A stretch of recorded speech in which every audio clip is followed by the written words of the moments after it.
Hi అండి, అందరికీ నమస్కారం. వెల్కమ్ టు సాన్విస్ట్రీ మీడియా. ఇవాళ వీడియో వచ్చేసి మనకి నార్మల్గా కొన్ని సిచ్యువేషన్లో లైక్ అంటే ఫీవర్ కానీ, జలుబు కానీ, అలాగే దగ్గు, లూజ్ మోషన్స్ వచ్చినప్పుడు మనం కొన్ని మెడికేషన్స్ మనకి డాక్టర్ అవైలబుల్గా లేకపోయినా సరే మనం ఫార్మసీ నుంచి తీసుకొని మనం వేసుకోవచ్చండి. అలాంటి మందులు నేను మీకు ఈ వీడియో ద్వారా షేర్ చేస్తానండి.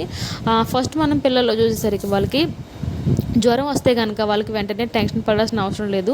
పారాసిటమాల్ సిరప్స్ కానీ డ్రాప్స్ కానీ మనకి ఫార్మసీలో అవైలబుల్గా ఉంటాయండి. 125 mg కానీ P250 mg కానీ ఏజ్ని బట్టి మనకి డోసేజ్ అనేది మనం అడ్జస్ట్ చేసుకొని ఇవ్వాలి. అంటే జ్వరం యొక్క తీవ్రతని బట్టి మనం రోజుకి మూడు సార్లు కానీ 3 పూటలు కానీ లేదంటే 4 సార్లు కానీ ఇవ్వచ్చు. నెక్స్ట్ మనకి కడుపులో నొప్పి అంటే లైక్ గ్యాస్ట్రిక్ ప్రాబ్లం కానీ గ్యాస్ డైజెషన్ సరిగా అవ్వకపోవడం వల్ల మనకి కడుపులో నొప్పి వస్తూ ఉంటుందండి. దానికి మనం సైక్లోపామ్ సిరప్ కానీ డ్రాప్స్ కానీ ఇవ్వచ్చు. లేదంటే బోనిసెన్ సిరప్, హిమాలయ బోనిసెన్ ఉంటుందండి. దానివల్ల మన వాళ్ళకి స్టమక్ పెయిన్ అనేది సబ్సైడ్ అవుతుంది. జలుబు అంటే కోల్డ్కి నేను మా పాపకి ఏం యూస్ చేస్తానో ఆ డ్రాప్స్ చెప్తున్నానండి. చాలా వెరైటీ ఆఫ్ డ్రగ్స్ ఉంటాయి, సిరప్స్ అనేవి మనకి. డెల్కాన్ డ్రాప్స్ ఆర్ సిరప్స్ యూస్ చేయొచ్చు. దగ్గుకి మనకి ఎలెక్స్ డ్రాప్స్ ఉంటాయండి, లేదా సిరప్ రూపంలో కూడా ఉంటుంది.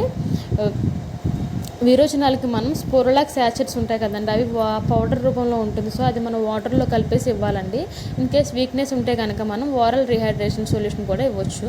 వాంతులు ఉంటే కనుక మనకి వామికైండ్ అనే సిరప్ ఉంటుందండి, దాని ద్వారా సబ్సైడ్ అవుతుంది. లేదంటే ఇన్ కేస్ వాళ్ళు ఎక్కువ వీక్గా ఉంటే కూడా ఓరల్ రీహైడ్రేషన్ సొల్యూషన్ కూడా మనం ఇవ్వచ్చు అండి, ఎందుకంటే డిహైడ్రేషన్ అవుతారు కాబట్టి. పెద్దలకి అంటే లైక్ ఎల్డర్ పర్సన్స్కి వచ్చేసి మనకి ఫీవర్, మనకి కోవిడ్ తర్వాత చాలామందికి డోలో 650 అనేది చాలామందికి తెలుసు. సో పారాసిటమాల్ 500 mg కానీ 650 mg ట్యాబ్లెట్స్ ఉంటాయండి, దానివల్ల ఫీవర్ వేసుకోవచ్చు. స్టమక్ పెయిన్కి బుస్కోపాన్ కానీ సైక్లోపామ్ కానీ ట్యాబ్లెట్స్ ఉంటుంది. వామిటింగ్స్కి మనకి ఆండోన్సెట్రాన్ 4 mg యూస్ చేయొచ్చండి. అది వెరైటీ అంటే ఎమిసెట్ లాగా కొన్ని పేర్లు ఉంటాయి. సో నెక్స్ట్ లూజ్ మోషన్స్కి స్పోరోలాక్ శాచెట్స్ కానీ అంటే పెద్దవాళ్ళు కాబట్టి ట్యాబ్లెట్స్ రూపంలో కూడా ఉంటుందండి. నెక్స్ట్ సిస్టిల్ ఏడి 2 mg కానీ ఫ్యూరాడిప్ కానీ ఇలాంటి ట్యాబ్లెట్స్ వేసుకోవడం కూడా మోషన్స్ మనకి సబ్సైడ్ అవుతుందండి.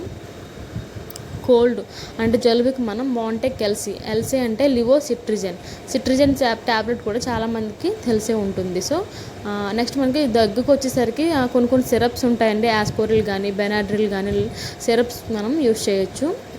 గ్యాస్ట్రిక్ లేదా యాసిడిటీకి మనం ప్యాంటాప్రోజోల్ 40 mg కానీ ర్యాంటిడిన్ కానీ యూస్ చేయొచ్చు అండి.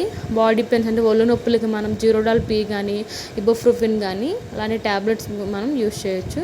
ఉబ్బసం, ఆయాసం అంటే ఆస్తమా అంటాం కదా, దానికి డెరిఫ్లిన్ ట్యాబ్లెట్స్ అనేవి మనం ఉంచుకోవడం వల్ల కొన్ని ఎమర్జెన్సీ సిచ్యువేషన్లో మనం దాని నుంచి బయటపడవచ్చు అండి, ఇన్కేస్ డాక్టర్ అవైలబుల్గా లేకపోయినా కూడా. సో ఈ మెడికేషన్స్ ఏంటివి మనకి అంటే ఎంత పడితే అంత, అదే ఎంత డోస్ పడితే అంత వేసేసుకోవడం చేయకూడదు. సో మనకి ఎమర్జెన్సీ సిచ్యువేషన్లోనే మనం యూస్ చేయాలి. మనకి డాక్టర్ అవైలబుల్గా ఉండి కూడా మనం వెళ్ళకుండా మన ఓన్ మెడికేషన్ అయితే తీసుకోకూడదు, ఓన్లీ ఎమర్జెన్సీ సిచ్యువేషన్లో మాత్రమే. సో ఇదండి ఇవాళ వీడియో. ఈ వీడియో కనుక మీకు నచ్చినట్లయితే ప్లీజ్ లైక్ చేయండి, షేర్ చేయండి, నా ఛానల్ సబ్స్క్రైబ్ చేయండి. Thank you.